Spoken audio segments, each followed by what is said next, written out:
Em nome do Pai, do Filho e do Espírito Santo. Amém. Envia sobre nós o Teu Espírito, Senhor, e renova o nosso coração para este novo dia. Amém.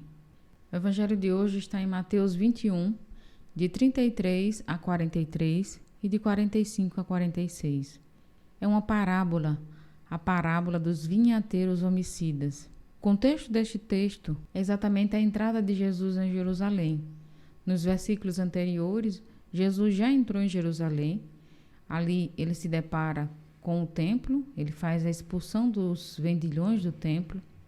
Ele enxerga então uma videira seca e ali ele vê nesse sinal da videira, é um sinal do povo de Israel, a esterilidade também em que se vivia a espiritualidade e a religião do momento.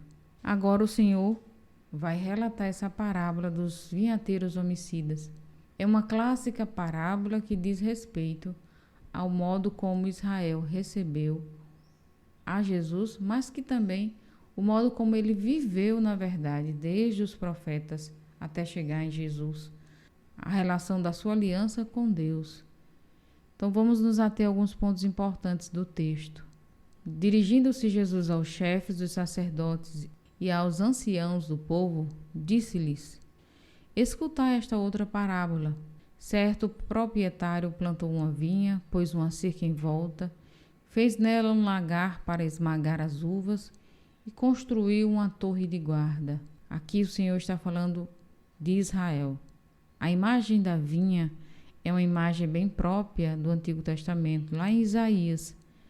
É muito semelhante. Então, toda vez que você escutar a expressão vinha, está sendo relatada uma imagem de Israel.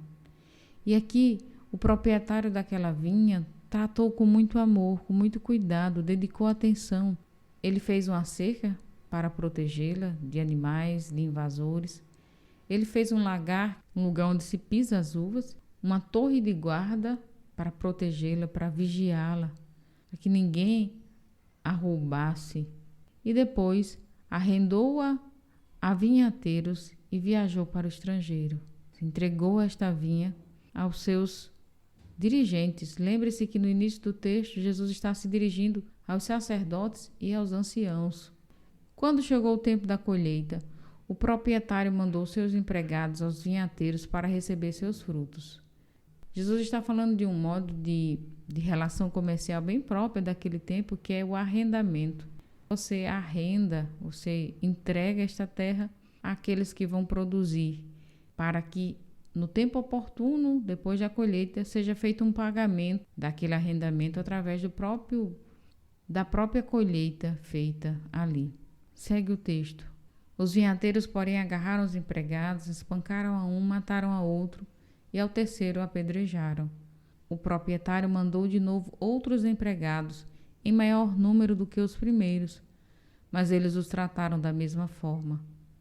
Finalmente o proprietário enviou-lhes o seu filho, pensando: ao meu filho eles vão respeitar. É bem clara essa imagem aqui de todo o caminho que o Israel fez. Deus enviou profetas, líderes, homens e mulheres que ajudaram o povo a compreender a aliança que havia feito com Deus. Mas a muitos eles mataram, não escutaram. E por fim, Deus manda o seu próprio filho, né?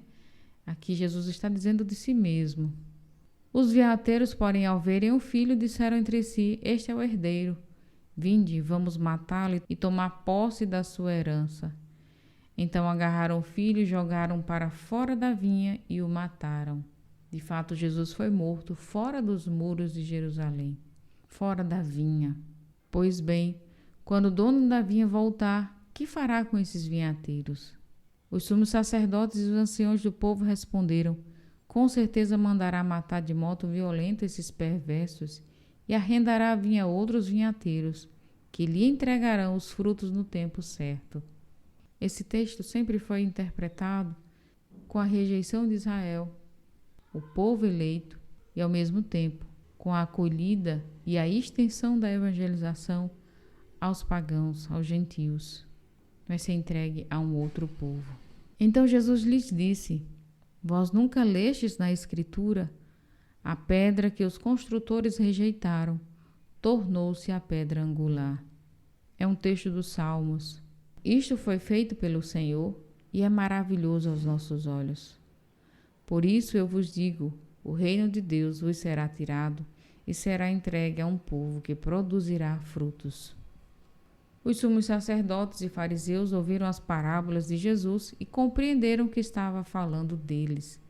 Procuraram prendê-lo, mas ficaram com medo das multidões, pois elas consideravam Jesus um profeta.